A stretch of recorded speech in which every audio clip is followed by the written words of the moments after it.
But in this case, I found it. And go back. Which one was the claim? Which statement was the claim? HO or H1 was the claim. What was the claim? Mu greater than. Which one is that? H1, the high. So the last weird step for students is, what language do I use, Jeff? Well, which one talks about the high? This one. Screw that one. Sorry, you couldn't even see it. You can tell.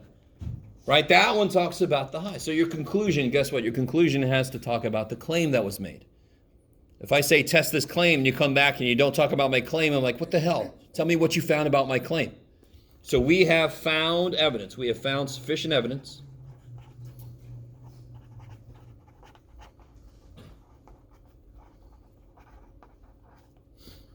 now I'm going to use this language to support the claim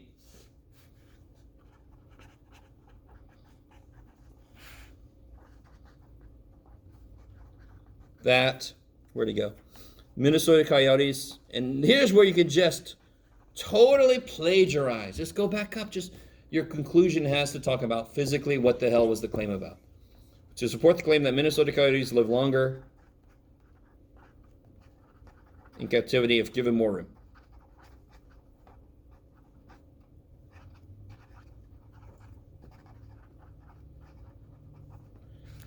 Woo! Stay there. Okay. Stay there.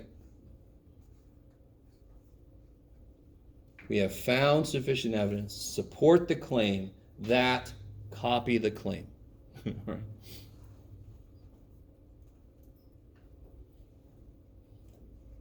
So when would I say we have not found sufficient evidence?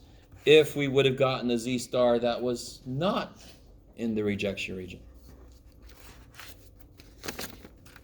Sorry, let me leave that up there. Stay. Okay. So let me give you, you know what's coming. Let's do a few more of these bad boys. Let's see which one I'm going to do first. No, this one. Yeah.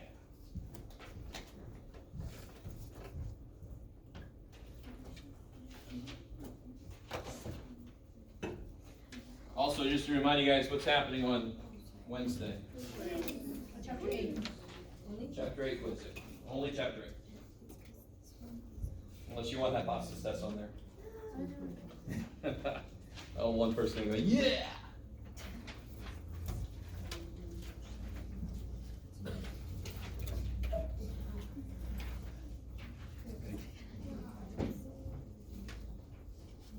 Sure.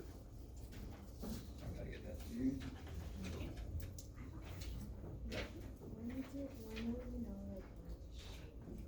It's always the tail. Yeah. Because it can't include equal to. It can't include the middle. Okay. Because I can't show evidence for the middle. I can only show evidence difference. Okay.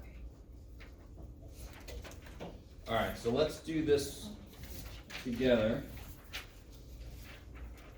All right.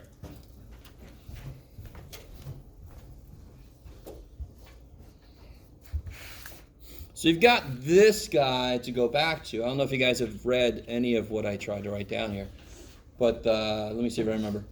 There was something about the black and the red. I can't remember. The red is sort of like the idea, and the black is the practical how to do it. So this little handout was me just trying to. So when you do the homework, number one, I want every hypothesis test with these 5 steps. The book says, look at my worksheet, and you're going to say, no book. Jeff is my teacher. So do this shit. But then if you've got this, you kind of can remember what the hell the idea is, what the hell to do in each step. That's what I'm hoping. And no, you can't use that on the quiz or test. So let's do this. Read through that. This is kind of neat. I got a link. It came from real data.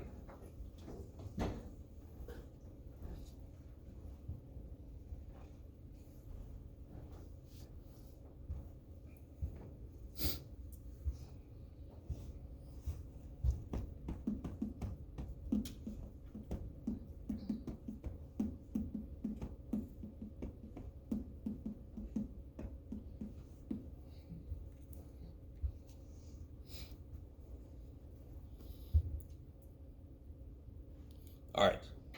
So basically everything's happening later in life over the years, which kind of makes sense because we're living longer overall. So we're just stretching everything out.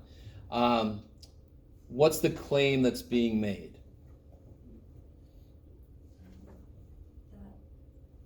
That it's greater than. No.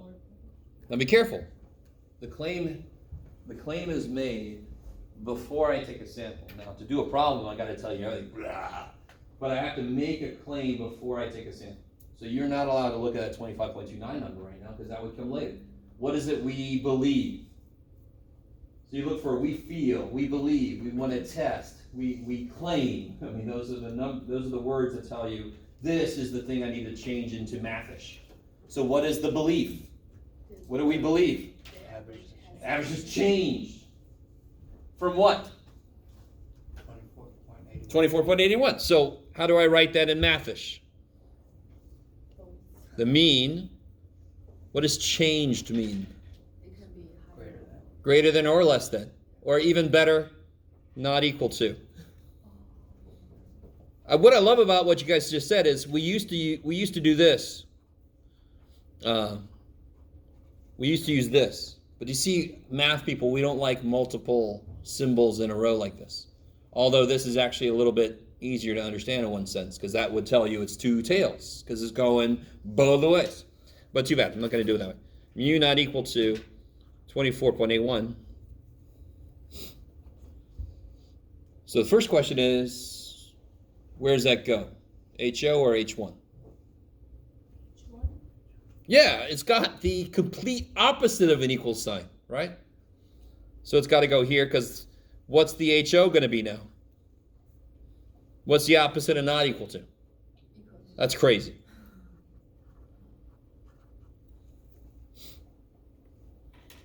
Now let me make sure about something. Okay, well, eventually we're going to do an example. What I hate is when I as I create these examples, I sometimes forget. So far, the claim has happened to go into H1 both times, both problems we've done. Are you with me? But again, it does. If the claim would have been we believe that the average has stayed the same, the HO would have been the claim. So the claim doesn't have to be one or the other. It could be either one. All right. What tells me about Z or T? Oh, we haven't finished yet. Oh, up here. How many tail tests is it going to be? Two tail. Thank you.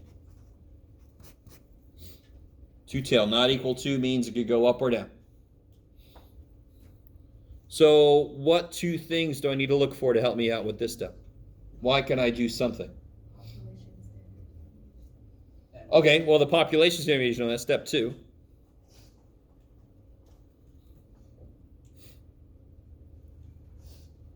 What tells me I can do anything at all? It's greater than 30. Yeah, and it's freaking 264.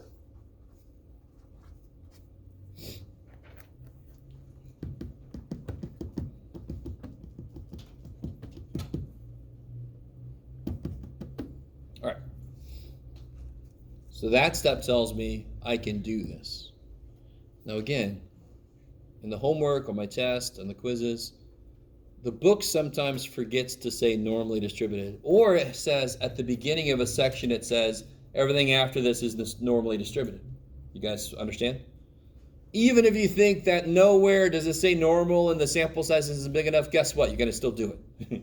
But you can just say, I think this isn't, that's fine. But I'm not going to assign you something and go, some people will take less time because they'll notice they don't have to do this problem. But some people, too bad. No, I'm not. That's some evil shit. All right. We call alpha the level of significance. Let me see if you guys get enough of this to get this. If I made alpha, so what's alpha in this problem? It's going to be 0.005. If we pass this test, if we find evidence, is that pretty significant? Versus if alpha would have been 0.1. Let's see if you guys get any feel for this. What does alpha tell me? It tells me the z-score, that's the benchmark, right? And the smaller alpha is, the smaller the tail is, the further the z-score is out. The harder the test is to pass. the sample has to be really far away when alpha is smaller. That's why we call it level of significance. 0.005 is more significant of a test to pass than 0.1. That's the easiest test. 0.005, oh shit. But that's just why we call it level of significance. So when you see level of significance, replace that with alpha. So what do we know? I can use z-scores. I know that it's a two-tail test, and I know that alpha is 0.005. So can somebody please tell me what the z-scores are? Two-tail. Alpha's 0.005. Oh, Jesus, Jeff, what'd you do? All right, let's fix Jeff's past misunderstandings. I think this was originally a one-tail test. So that we're able to do it with our chart that we use. Can you see, real quick? It was originally a one-tail test. Do you see that? All right. So let me go back and change this into 0.01. Because now it's a two-tail test. Because is there a 0.005 option for two tails? No. I like it. You could actually still do it, but we're not going to. Anyway, so two tails, 0.01. And I want a z-score, so I just go all the way down. 2.576.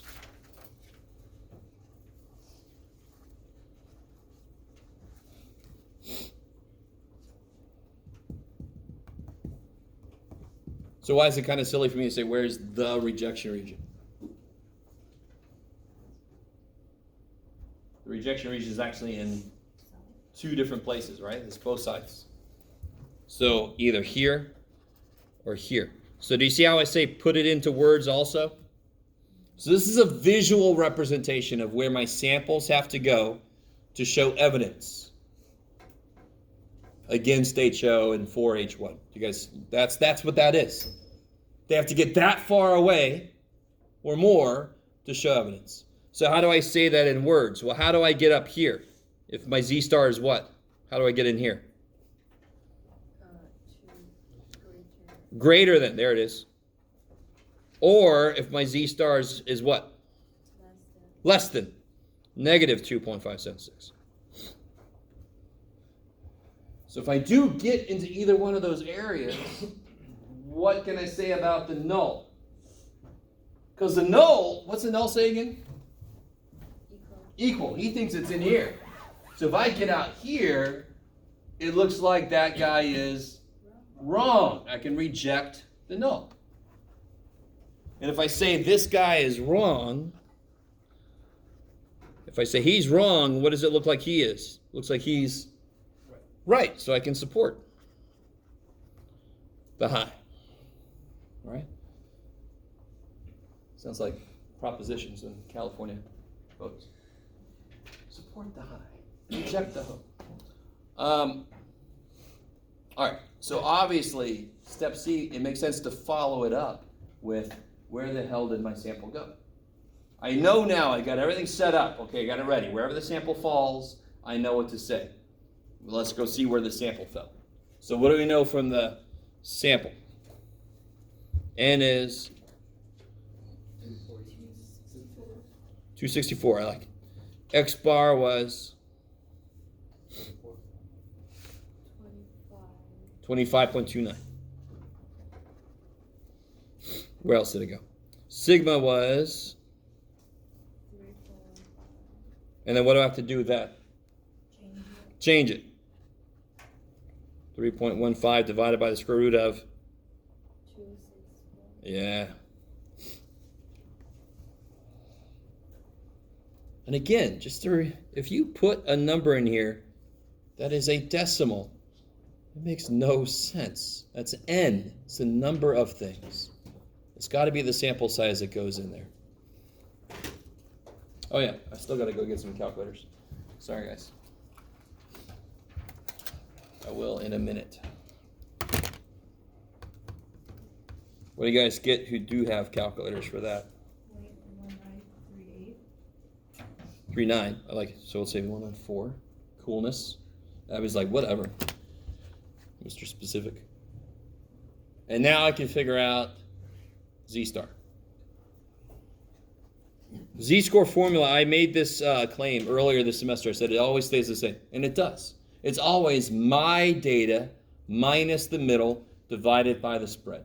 That's what it always is. What's our data? What did we find?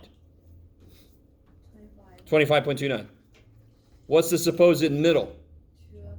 24.81. We're going to assume that is the middle. Over the spread.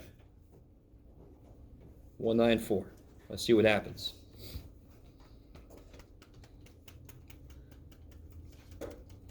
This is going to be close, I think. I get roughly 2.5. Let's see. 4.5, 0.2. Yeah, I get like 2.5 something. 2.47. 2.47? That's pretty far away, but is it far enough away? How do you know? Who said that? How do you know? Because it's lower. Yeah, it didn't quite make it. It's right here. 2.47 is right there. Too bad. So sad.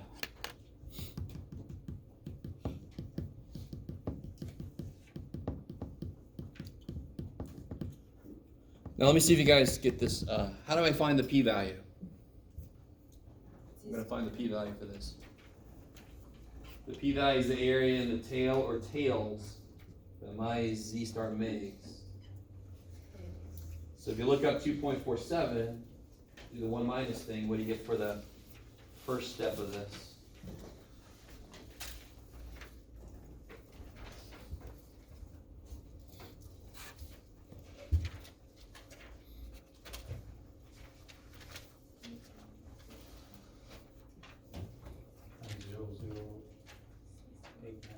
Zero, zero, 6. I got all kinds of stuff happening. Do I have a z-score chart? Yes. So 2.47, 0.0068. And then I'm going to double it. Why am I going to double it? To make this the real p-value, because it's 2 tails, just to make it fair. Alpha was spread across 2 tails, so I got to double this to make it fair. So the p-value will be 0.01. You can do it, Jeff. 36.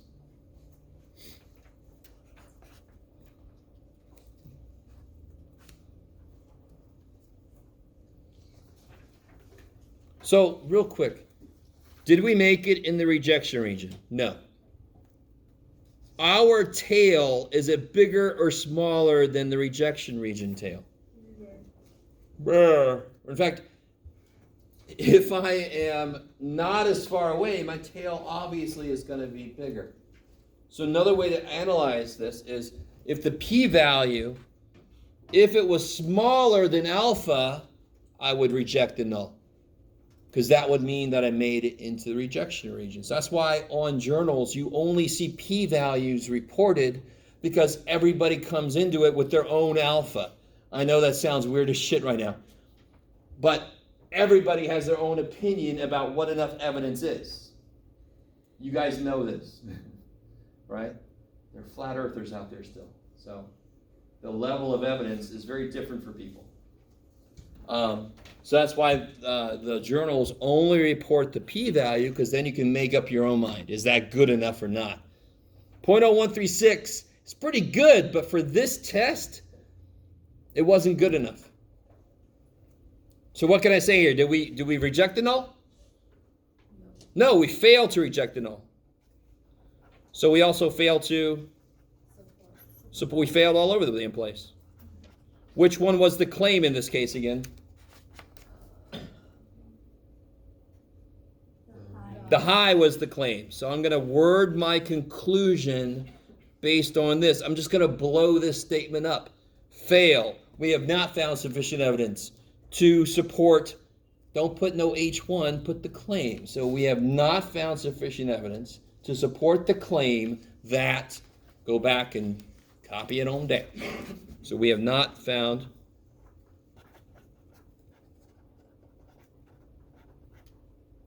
sufficient evidence to support the claim Oh, is that the mean age at first birth?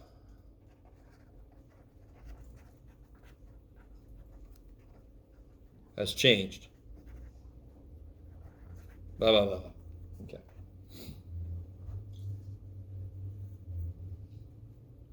That, I believe, is a variant of English that I've used. Sometimes it's known as prescription pad writing.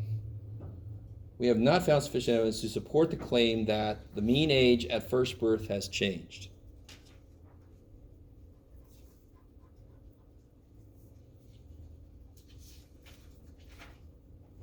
We have not found sufficient evidence to support the claim that the mean age at first birth has changed. All right. I want you guys to start working on this one. I'm going to run back and get calculators if you need them. This one's going to have, well, I don't want to